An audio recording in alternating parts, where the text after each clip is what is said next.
Erik ten Hag has revived or resurrected his interest in signing Frank de Jong at Manchester United. Remember, we wanted to sign him last summer, and obviously we didn't bring him home, but we are getting more and more stories coming in from credible journalists close to Manchester United. That is Simon Stone, and the other one is Samuel Lucas as far as that is concerned. And managing Barca has come out and confirmed this story. We're going to talk about Antony returning at Carrington today. Obviously, players that were really knocked out of the quarterfinals are expected to arrive today. Though there is no training today at Carrington, they are resuming training tomorrow to see to it that they prepare for that game against Burnley in the Carabao Cup. That is the quarterfinal stage. If at all we go through, we'll be into the semi-finals, meaning that Erik ten Hag will be one game away to play his first finale for Manchester United as a United permanent manager. Then we are going to discuss about the Glazers being in Qatar and meeting some of the potential takeovers or potential buyers of Manchester United. Rokan David is my name. United Matters channel is the YouTube channel. Don't forget to subscribe to this channel because we want to hit 10,000 subscribers. We are left with 12 days to get this month done, but guys, we can make it happen because I've seen it. I've seen you guys do it game in, game out, and season in, season out. Go in and subscribe such that we hit this number. Let's get into the first story of our podcast. Simon Stone tells us that Erik ten Hag wants to revisit the Frankie de Jong situation in the summer. Wants to revisit the Frankie de Jong situation in the summer, meaning that he needs to go out and really revisit and see, can I really bring him on? Meaning that he wants him at Manchester United because he believes he is the glue to what he's having. And if I tell you add Frankie de Jong to that squad of United, it obviously turns into one of the best midfields in the world. We've been also told by BBC that Manchester United are interested in signing Frankie de Jong next summer and may be open to leaving FC Barcelona. Obviously, talking about leaving Barcelona, I believe the only reason as to why he never left was all about the money that Barcelona was not willing to go on and pay him. At his age, I think he's 24, 25 years of age. You can't live close to 17 million euros with the club that you really discussed with and agreed that they would go on and pay you that money. I believe that's the only reason as to why Frankie de Jong never crossed from Barcelona to Manchester. And I believe that will be sorted, and maybe this lad will find his way through to leaving Barcelona to coming to Manchester United. Then Samuel Lucas of the Manchester Evening News. Sorry, this is Simon Stone, works on BBC. Continue to let us know that even with last summer's influx of new arrivals, Erik ten Hag feels Frankie de Jong could fit perfectly into his squad. Yeah, he's right, because when you look at Eriksson, he's one of the players whose replacement, all backup, is not at the club. And he would love to be having a player. So he would like to have two players competing for the same position, being at the same level. Frankie de Jong, if it really comes into Manchester United, he will be really one of those for the future. Reason being that double pivot of Casemiro and Eriksson is really working in very well, but they are both 30 years of age, meaning that in the next 2-3 years, they might not be able to perform at the level that you expect them to be. And obviously age comes in with injuries. Meaning that if you bring in Frankie de Jong, that's the first security of the future. 25 years of age, you can play for the next 7 years at Manchester United, the top level of football. And I believe that is one of the things that Erik ten Hag is looking at. And that's why Simon Stone is talking about the influx of new arrivals at the club. Obviously, that has gone ahead to be one of those points to talk about as far as the return of Frankie de Jong, the revisiting of Frankie de Jong is concerned. Samuel Lucas told us that Erik ten Hag regards Frankie de Jong as a world-class talent with the requisite character to slot into the United team and offer balance.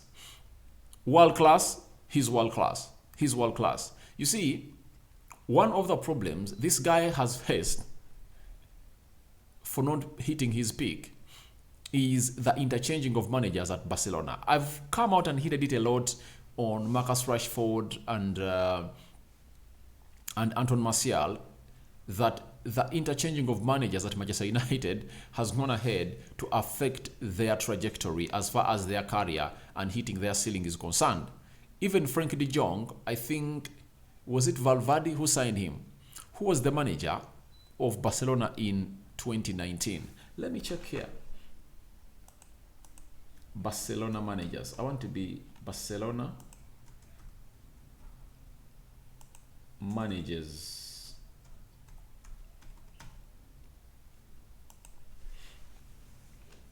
All right. Let me see here. I want to see how many managers has Barcelona changed ever since 2018. Now they're having Xavi. There is Pep Guardiola. That one left.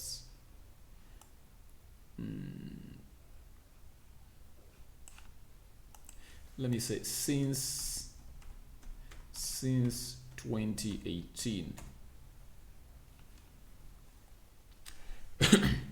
All right. From 2017 to 2020, that is Ernesto Valverde. I think this one died of cancer. You know that he succumbed to cancer. That means Ernesto Valverde signed Frenkie de Jong.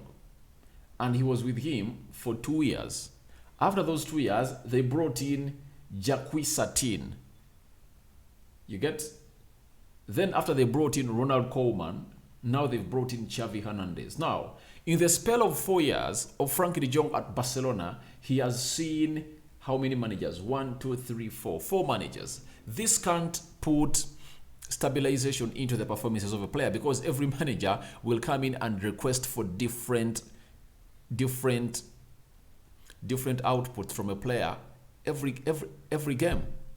That really puts your career to a stand. And I believe Frank de Jong's career has hit a stand. He needs a restart. He needs to re-kick his career. He needs to re-kickstart his career with a manager that knows him better. And I believe Erik ten Hag can go in and really make lots of changes in the career of Frenkie de Jong because he knows him, he knows his abilities, and he knows what he's good at, especially when it comes to playing in the midfield. The beauty of him, he can play central defense. You saw him in the preseason when they played him in the central defense position. We thought it was a sign of showing him that please don't want you here, please leave. Then he can play the central defense midfield. He can play a double pivot as a box-to-box midfielder. He can also play as an advanced attacking midfielder. That is a central attacking midfielder. That is Frenkie de Jong for you. He plays in lots of positions. And I believe this is one of the reasons I based on my argument that I would go on and really bring Mohamed Kudus from Ajax, because he's versatile. And I believe the versatility of Frenkie de Jong is one of the things that Erik ten Hag is looking at. And I believe our next signings are really going to be so much based on their versatility, on them being able to play in more than one positions. That's what Ten Hag is going to look at. And I believe bringing in Frenkie de Jong will be a very good signing, because we would like to back the manager and get him what he wants. And there is a player that I believe can come in and really be of importance to the club of Manchester United, but I believe they won't go in and really give Ralf Rangnick bragging rights, because Enzo Fernandez, if I told you watched him at this World Cup, I believe he's 21 years of age. I believe would have been a better signing. That's it, according to me. But with Erik ten Hag, we have to back him and really give him the money and deliver the players that he wants at the club. And with the takeover coming very soon, you expect lots of things to happen in favor of United having a huge budget in the summer. Now, Samuel Lucas has told us that Frenkie de Jong privately gave Erik ten Hag assurances he was happy to join Manchester United, despite publicly stressing his preference was to stay at Barcelona. This is evident that the moment Ten Hag told the board that please don't sanction any deal, not until you get me Frenkie de Jong, that was a confirmation that he was rest assured by Frenkie de Jong that he wants to come to Manchester United. And if I told you do ABCD, I'm going to come. And Frenkie de Jong also wants to go on and play under Erik ten Hag, because it's the manager that knows him better. A manager that is going to showcase people that Frenkie de Jong is really a world-class player. And obviously, he's really one of those that you wouldn't go out and undermine as far as the best central attack midfielders in the world, because he is press resistant. He adds more to the game, good at passing. His intensity is really out of this world. He can find a pass where you don't believe can be found. those line-breaking passes from far, deep areas of the midfield, and obviously those final passes in the final third. He can get you everything that you want. So I believe they are right. He had really convinced Erik ten Hag that, please, I'm ready to come in and play for your club, but Barcelona demands me. I demand Barcelona my money. And the reason as to why he failed to leave Barcelona was just that. He demanded them his money, and they had not given him his money, and he wouldn't leave without getting his money into his pocket. That is all about Frankie De Jong. Now about Frankie De Jong, let's continue and talk about the Glazers. As the Athletic have gone ahead to report that the Glazers have been in Qatar, and this is the main reason as to why they've been there. Remember, I brought you a story. I think it was a reporter of the Athletic in Qatar, who came across Avram Glazer and talked to him, but Avram Glazer didn't really give him the answer he really expected. Now, we've been told by the Athletic that Avram Glazer held talks with potential investors during his trip to Doha for the World Cup, including from Saudi Arabia and Qatar. Now, when you hear Saudi Arabia and Qatar, obviously, this is where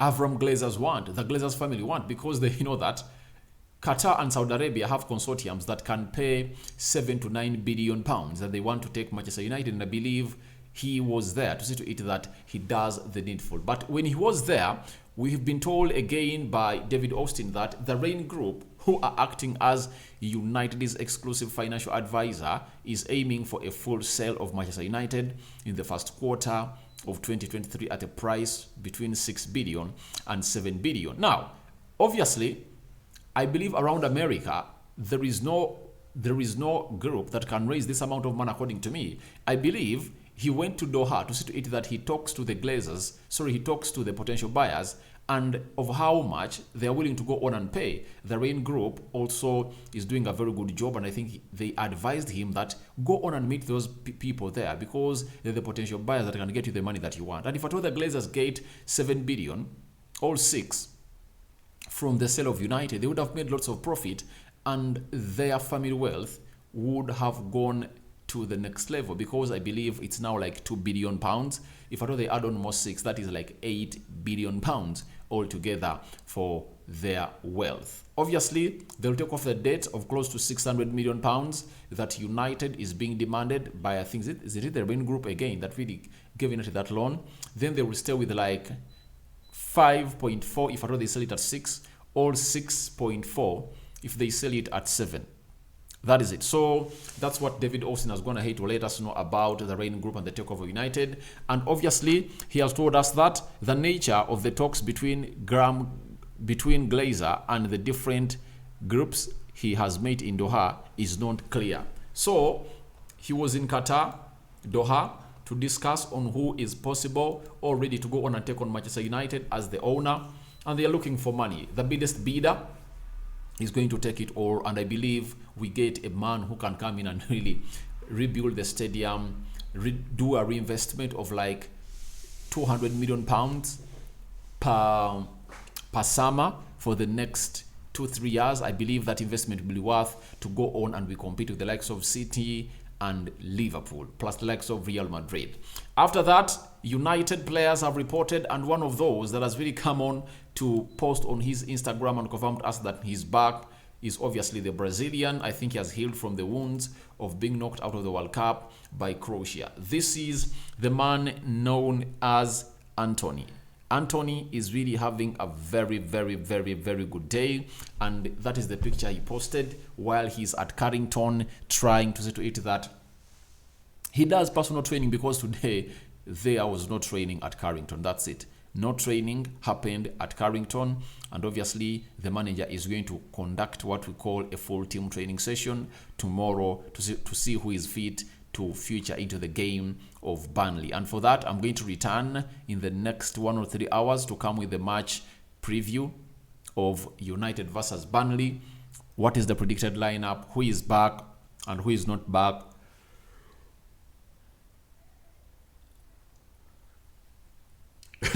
Sorry about that.